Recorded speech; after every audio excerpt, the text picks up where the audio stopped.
Hey everybody, and we are back. You just listened to ADD from Shadowside. That's from the Inner Monster Out album. And right now we have with us the lovely, the talented, the voice of a goddess, Ms. Dani Nolden of Shadowside. How are you doing?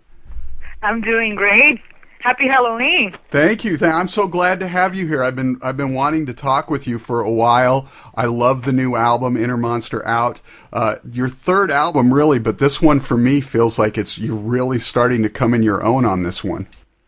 I have to agree with you, actually, because this album is what we have been after, for the longest time.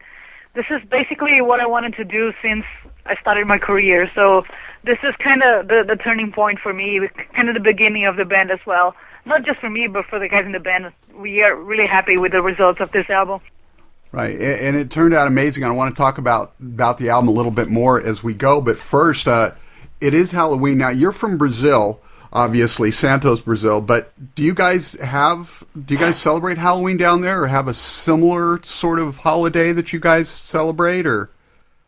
We don't celebrate it as much as you guys do in America.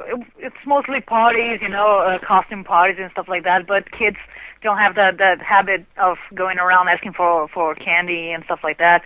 I don't know why, because it sounds so much fun for me. I always wanted to do it when I was a kid, but nobody had that habit here in Brazil.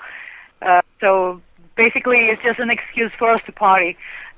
Hey, there's never enough excuses to party and have fun and dress up and just be crazy. So exactly. Every opportunity we have here, we use it. Well, we're glad you're here with us on this Halloween, kicking off a great night of interviews that we've got.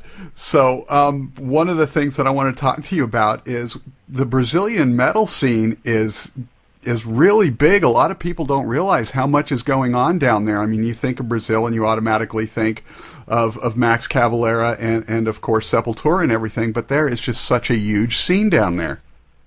That's true. It's really active nowadays, especially now that's gotten easier to start a band, But there are so many new great bands going on right now, not just the old ones that people might know, like Angra and stuff like that, but we have some really cool new talent here, and we are having the opportunity to tour with those bands. So we get to experience a lot of interaction with new musicians, with new ideas, and we end up getting inspired with that as well. So there are lots of shows going on. Basically, it's hard to find a weekend in São Paulo, which is about an hour away from my hometown. It's really hard to find a weekend with no shows. It's very common to find 2 or 3 shows going on the same night, and not only underground bands, really big bands, foreign bands, and national bands. So it's really alive here in Brazil. Well, speaking of touring and big shows and stuff like that, you guys have toured all over the world now. I think like some 21 countries or something. I think you've only gotten to America once, maybe twice, I think. You can correct me on that. But you guys just recently, not too long ago, got a chance to open for Iron Maiden. What was that experience like? That was insane. It was very much like a dream, because we had that opportunity in 2009, but we ended up getting canceled from that show like half an hour after we were supposed to be playing, because when we were there for sound check, Maiden were still doing their sound check. They had an accident with the roadie one day before, and that day they had another accident with another guy, so they were short on people. And to make things worse, we had a huge storm happening that day, and it was an open-air concert. Right. So it ruined some of their equipment. They had to halt their sound check, and it ended up delaying the whole schedule of the show. So we were supposed to go at 6 p.m., and at 6:30 we haven't had even the chance to set up. So they tried to figure something out to make us play. They talked to the local police to see if they could delay the whole schedule, but they said no, because people needed local transport and stuff like that. So we ended up getting canceled. They even apologized to us, and that's something I would never expect from a band that huge. So I was very honored that they picked us and they took the time to explain everything to us. And I thought I would never have the chance again. I was very thankful that we got chosen and all, but I never thought they would remember us and and invited us again. So it did happen in 2011 last year. They wanted a support band in Rio de Janeiro, and they asked us again, and that was a huge surprise because we got asked like 3 days before the show. And we decided not to say anything to anyone and make it a surprise in case anything bad happened again. So we kept it a surprise, and then we got on stage. It was just surreal. Being on stage with Iron Maiden, a band that influenced us, that inspired us. They have the longest career. They have been around for longer than I've been alive. So it's really insane. You get on that stage, you see all that stage set and the crowd actually chanting for you, because we would never expect that as well, because they've been on the line waiting for Iron Maiden to come on. They paid a huge price for the ticket, and then they end up enjoying your band as well. That's an insane experience, and it was like the show of a lifetime.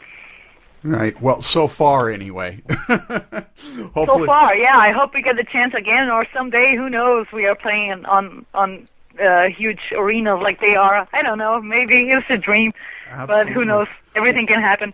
Well, and talking about influences and everything, I want to talk about your musical influences, but I also want to talk about, because you were such an incredible vocalist, and I've noticed with a lot of female vocalists, when you ask them who their influences were in terms of how they sing, it's almost always male vocalists. Is that true for you as well? That's actually true, yeah. It happened that when I started singing, I didn't have many examples, many role models about female in metal. We had Doro back then, but I didn't know anything about her because I started listening to rock and metal music with my cousins, with family, some friends, and all I knew was what they knew. So my examples of female in rock music were stuff like L7, so not that much to do with it, and I never got inspired by them. So I ended up listening to guys like Sebastian Bach, Rob Halford, and bands like Deep Purple, Iron Maiden. So that's what I grew up listening, and that's what I learned what was metal. So I only heard of Doro when I started in like 2001, when people started comparing me to her, and I was like, who is this woman? Who is this lady that everybody keeps comparing me to?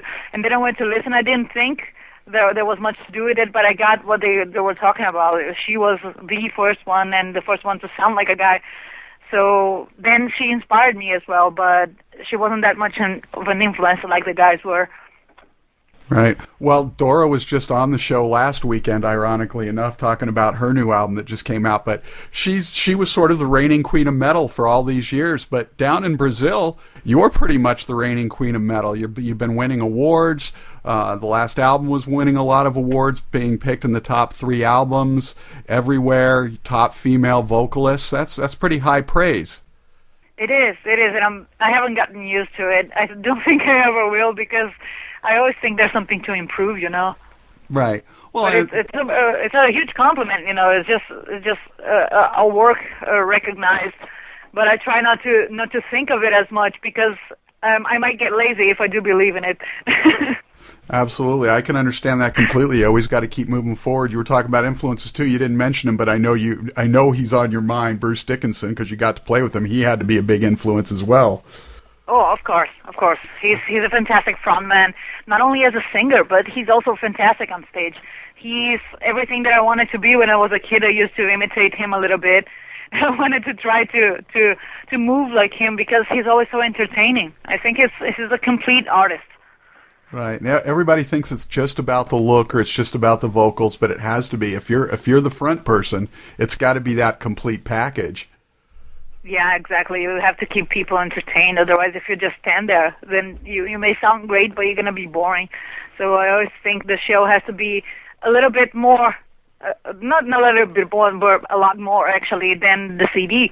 Because if we are just going to play the music for people to hear, then they might as well stay at home and listen to the album. So I like to kick it up a notch.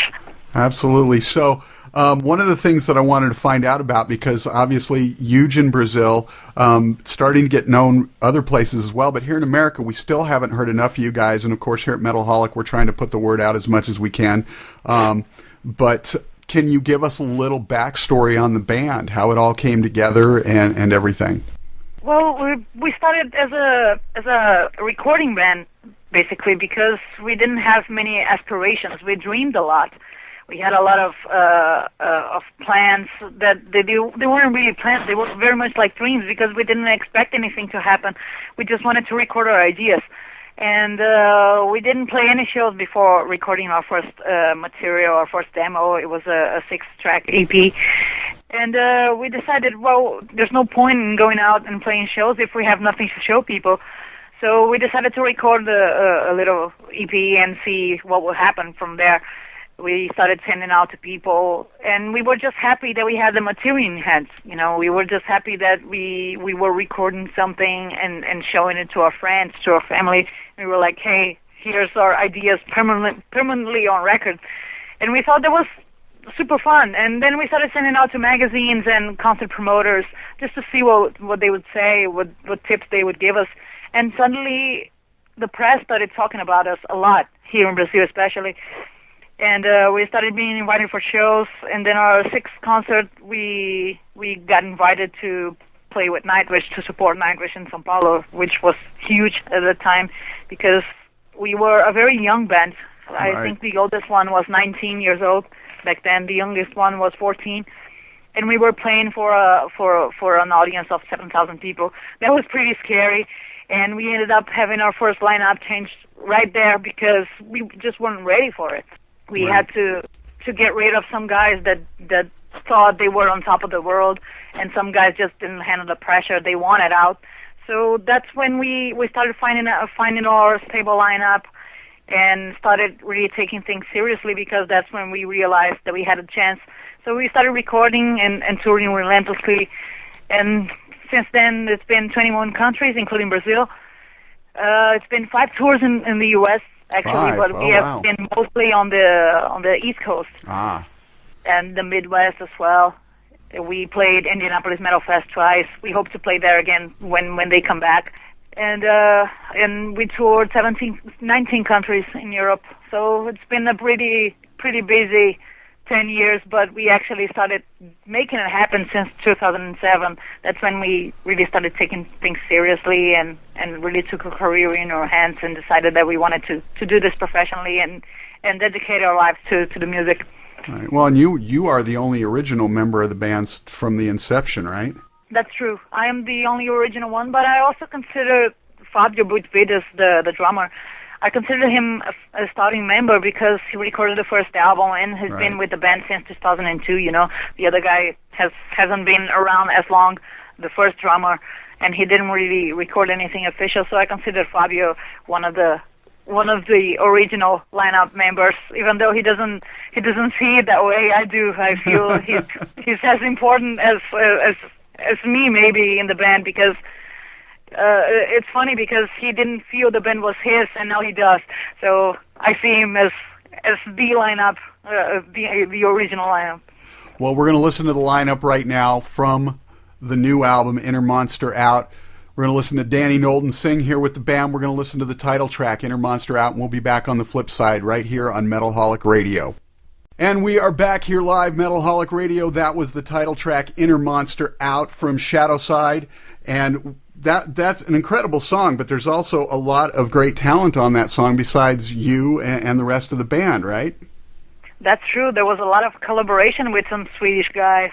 You had Speedstrid from Soilwork, Nicholas from Dream Evil, Michael Stani, I can never pronounce his name right, from Dark Tranquillity. How did you connect with them? I mean, I know you've toured over in Europe, but you guys are in Brazil, the other side of the world. How did you guys connect to even get them on the song? Well, that song, for starters, we felt it was necessary to have some people singing on it, because the story is about an investigator, kind of a little bit of Hannibal Lecter going on there, because it's an investigator that starts to feel like he's just like the killer, you know, a little bit of Nietzsche, a little bit of Hannibal Lecter going on that track. So I felt that I would either have to change the lyrics, or I would have to have people singing with me, because it would sound just schizophrenic to sing it all by myself. so I knew I had to have some people singing on it, and I wanted some very specific voices. I wanted someone to sound like Speed. And I spent the longest time trying to convince him to sing on the album, and I tried to email him and he wouldn't respond. But then our manager, who's friends with him, said, "Hey, give these guys some attention." He ended up paying attention to us. He listened to the demos and he liked it, so he decided to accept our invitation. And then Nicholas, he came to the album because I still needed another voice, a higher voice, maybe a more power metal sound. And we produced the album with Fredrik Nordstrom, so they play in the same band, Dream Evil, and that was an easier guy to reach. I spoke to Fredrik, and he made that bridge for us. And then we became friends with Anders, the drummer of Dark Tranquility. When we were in Sweden, we ended up talking a lot. He visited us in the studio, and in one of those visits, Speed was recording, and he brought Mikael with him. So he was there talking in Swedish with the other guys. I wasn't understand a single word that they were saying, but I was there just hanging out. And suddenly he gets up and asks me, "Can I sing too? I want to sing as well." And I said, "Be my guest. Who would be insane enough to say no to Mikael Stanley?" So it was a really interesting surprise, because I love his voice. I wish I had known in advance that he would be interested to sing in the album, because then I would have written a part for him specifically for him to sing with his clean voice, because I think it's very unique as well. So right. I hope that in the future I have the chance to have just Mikael singing on a track. But on that very specific song, it was a huge surprise, a huge gift actually. And it was very interesting because they wouldn't just sing what we wrote for them. It was very much a collaboration. We allowed them to bring us some of their ideas as well. Speed created most of his lines, and it was very interesting to work like that, because we ended up inspiring each other, and they brought a little bit of their bands to us, and we made them get out of their comfort zones by making them sing something completely different from what they're used to do. So it was very much fun. We ended up making a party later in the studio, and that's something that we wanted. We wanted someone to come down to the studio and actually interact with us instead of just sending demos all over the world. Right. So we took the advantage that we were recording in Sweden and had the Swedish guy sing with us. Yeah, it takes some of the organic nature of it away. I mean, it's great that we've got Pro Tools and all that, and you can literally send a clip to somebody on the other side of the world and actually get them to record an entire part for you and send it back, but it really does sort of take away that organic part to it. Yeah, exactly, because if we had done that, then we would have to make it very less flexible than we had the Swedish guys do. We would have to send out all the written parts, and the guy wouldn't have the liberty to change anything or to discuss ideas, or they wouldn't be able to give us their input or anything like that. We would just send it and expect it back the way we planned it. And with Speed, it was very, very different, because I had all the melodies written for him, but I told him, you are free to change something if you feel this doesn't suit you. So he spent some hours there in the studio. He discussed ideas, and then he recorded it, and it sounded like magic, So it was much more interesting to do it like that than to do it more, I wouldn't say professionally, but a little colder, This definitely kept the organic part, like you said. Yeah, it turned out it's so well. And the nice thing about it, too, is, you get a lot of bands that nobody knows very well yet, and they'll throw on a lot of people that they got to sing on the record, and it's really more just to get people to pay attention to them. But this is real, because you only did it on the one track, and it really just brings that track to life, and instead of taking away from the album, it adds to it. That's true. That's something that we wanted. That's actually been our rule since we started, to never, ever have guests just to market the album. We would never do that because it wouldn't make sense, just to write a part for a famous guy to sing so we could sell more records. Now, that's something that we always refused to do. And this time we just did it because the lyrics were requesting that. And we wanted then people that really added to the song instead of just sing a line to say they did sing in the album. We wanted everybody to have their moment on the spotlight. So that's why I sing like half the song, not just me singing the song and the guys adding some backing vocals. I wanted everybody to really be a part of the song and make a difference on the song. Now, there's great artwork on the cover from Felipe Machado Franco, but it sort of gives the impression that the whole album is sort of a concept album. Is that sort of true, or is it just basically based around that title track and the rest of the songs are just their own entities? It kind of is, because even though the Inner Monster Out song is more about the elitism, all the album is very much about personalities, about personality disorders and perversions and fears and dreams and everything that we hide. Sometimes we don't even know we have it until we are confronted with it. So the Inner Monster Out is very much our hidden personality coming to life, coming to the outside world. And the whole album is kind of like that. I try to explore as much as my own personality as I could, and also to observe other people. I spoke about domestic violence, for example. It's always something that puzzles me. People that face domestic violence and they do nothing to change it, they actually come up with excuses for the abuser for that type of behavior, like that's his way of showing love and stuff like that. I'm not judging or anything, but it puzzles me. I wonder what these people think, how is their thought process, and that's stuff that happens to everybody, not necessarily domestic violence, but we all have something weird, something crazy, something disturbed. And when we look up closely, nobody is really normal, and that's pretty much what normal is. So the concept of the cover is a journey through a person's mind, and all those faces on the cover is the different facets of everyone's personality. Now, how does the writing process work in Shadowside? We all create everything. Rafael, the guitarist, and myself, we came up with half of the ideas each, but none of our original demos sound like what you hear on the record, and that's what's the most, that's super fun, because we allowed everybody to change everything. So the guys wrote melodies for me, I wrote guitar riffs, we all changed the structures, and we cut parts, we added parts, and in the end, none of the songs sounded like what we originally thought, and that's pretty brilliant for me. I really liked working like that, because it ended up really being a band effort. We managed to please 4 people that have extremely different tastes. Fabio likes thrash metal, Rafael likes Pantera, and Fabio hates Pantera. But when we add our influences to the context of the band, then it sounds good for everybody else. So it was a huge challenge, actually, to make it work for all of us, because we just cannot agree on a favorite band.